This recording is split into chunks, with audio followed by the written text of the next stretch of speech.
2019-3150 akan menjelaskan tentang standar nasional pendidikan. Sebelumnya, apa sih yang dimaksud dengan pengertian standar nasional pendidikan? Standar yang berarti kriteria minimal. Kriteria minimal sama dengan batas mutu yang menjadi target patokan pencapaiannya yang sudah ditentukan oleh satuan pendidikan. Contoh, siswa yang akan naik kelas harus memenuhi standar nilai atau kriteria minimal yang sudah ditentukan oleh satuan pendidikan, yaitu dengan cara mendapatkan nilai di atas 50. Dengan cara itu, siswa akan naik kelas dengan memenuhi standar nilai di atas 50 dan memenuhi kriteria minimal tersebut. Menurut Peraturan Pemerintah Nomor 19 Tahun 2005, Bab 1 Pasal 1 Ayat 1, yang dimaksud dengan Standar Nasional Pendidikan adalah kriteria minimal tentang sistem pendidikan yang ada di seluruh wilayah hukum Kesatuan Republik Indonesia. Dengan kata lain, setiap lembaga pendidikan dituntut untuk memenuhi kriteria minimal atau standar yang telah ditentukan guna tercapainya tujuan pemerataan pendidikan di wilayah Kesatuan Republik Indonesia. Jadi, yang dimaksud dengan pengertian standar nasional di sini adalah setiap lembaga dituntut untuk memenuhi standar atau kriteria minimal yang telah ditentukan guna tercapainya tujuan pemerataan pendidikan yang ada di wilayah Kesatuan Republik Indonesia. Mungkin hanya itu yang bisa saya sampaikan, kurang lebihnya mohon maaf. Saya Iri, wassalamualaikum warahmatullahi wabarakatuh. Assalamualaikum warahmatullahi wabarakatuh. Perkenalkan, nama saya Riko Aji Pratama, NIM T 2019-3108.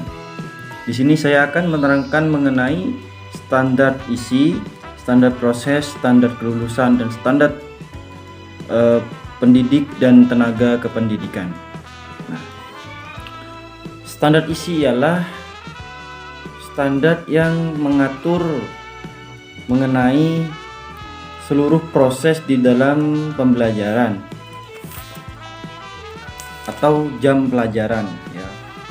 Nah, standar isi masih dibagi menjadi 3, yakni kerangka, beban belajar, dan kurikulum tingkat satuan pendidikan. Nah,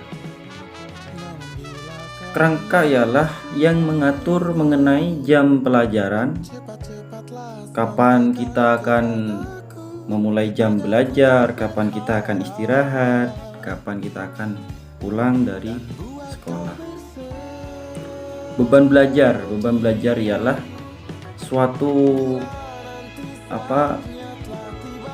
suatu tugas yang diberikan oleh guru terhadap siswa. Contoh PR, ini kan adalah beban belajar di dalam pembelajaran. Atau guru dapat memberikan tugas, ini harus diselesaikan misalkan, itu beban belajar.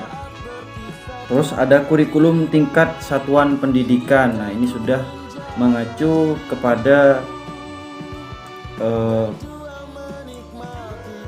kepala sekolah atau dewan yang bersangkutan di dalamnya dalam mengatur kurikulum yang ada, entah dalam sekolah A atau B atau C ini dapat memilih kurikulum KTSP atau kurikulum K13 seperti itu. Jadi itu sudah diatur di dalam standar isi.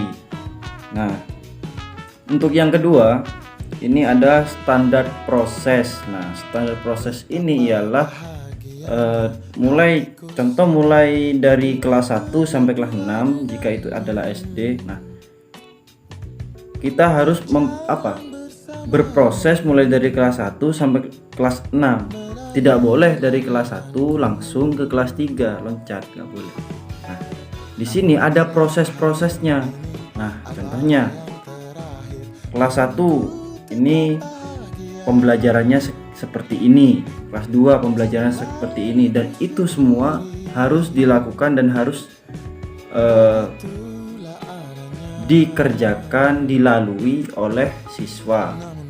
Nah, kemudian ada standar kelulusan. Untuk standar kelulusan ini contohnya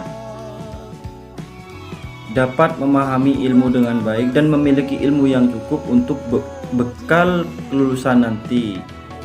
Dan standar kelulusan ini juga contohnya harus sudah melalui proses-proses yang telah ada, contohnya ujian tengah semester, ujian akhir semester, UN dan lain sebagainya, ujian praktek juga. Nah, ini harus dilakukan oleh peserta didik agar dapat memenuhi standar kelulusan yang telah ada. Untuk standar pendidik dan tenaga kependidikan, ini ialah seorang pendidik atau guru ini harus berijazah minimal S1. Nah, jadi agar guru ini dapat memiliki ilmu yang baik dan ilmu yang cukup untuk mengajar kepada siswa, agar siswa juga dapat memahami apa yang telah guru sampaikan, seperti itu. Mungkin hanya itu saja dari saya. Selanjutnya akan dilanjutkan oleh saudara Ahmad Nurkhalis Khairi. Jika ada tutur kata yang salah, monggo disanggah. Assalamualaikum warahmatullahi wabarakatuh. Assalamualaikum warahmatullahi wabarakatuh. Perkenalkan, nama saya Ahmad Nurkhalis Khairi, NIM T 2019-3149. Di sini saya akan melanjutkan presentasi dari kelompok 4, pembahasan standar nasional pendidikan. Standar yang akan saya bahas yakni standar sarana dan prasarana, standar pengelolaan, standar pembiayaan, dan standar penilaian atau standar evaluasi.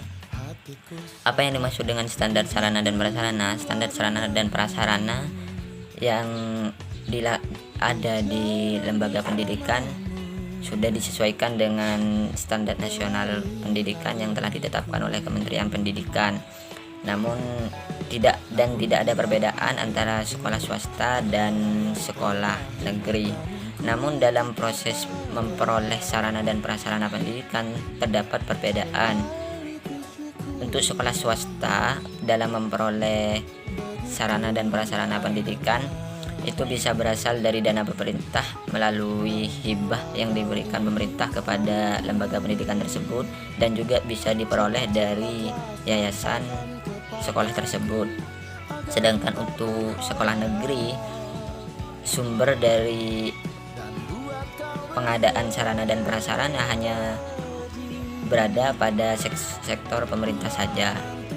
Untuk standar selanjutnya adalah standar pengelolaan, yang mana standar pengelolaan ini sudah diatur dalam peraturan pemerintah Dinas Pendidikan Nasional nomor 19 tahun 2007 yang terdiri dari perencanaan program, pelaksanaan rencana kerja, serta evaluasi program. Jadi sudah jelas di sini standar yang dimaksud dengan standar pengelolaan adalah pengelolaan yang terdiri dari perencanaan, pelaksanaan, dan evaluasi. Yang selanjutnya adalah standar pembiayaan. Standar pembiayaan ini sudah diatur dalam UU Sisdiknas nomor 20 tahun 2003 pada pasal 46 sampai dengan 49, yang kemudian secara lebih rinci diatur dalam peraturan pemerintah nomor 48 tahun 2008 tentang pendanaan pendidikan, yang pendanaan pendidikan adalah penyedia sumber daya keuangan yang diperlukan untuk penyelenggaraan dan pengelolaan pendidikan. Yang terakhir adalah standar penilaian ataupun standar evaluasi. Dalam proses pelaksanaan program kerja tentu ada evaluasi yang harus dilakukan, dan standar evaluasi ini disesuaikan dengan standar evaluasi yang telah ditetapkan oleh Dinas Pendidikan. Mungkin hanya itu yang bisa dapat saya sampaikan. Wallahul muwaffiq ila aqwamit thoriq. Wassalamualaikum warahmatullahi wabarakatuh. Cepat-cepatlah sampaikan kepadaku agar ku tak berharap, dan saat kau bersama.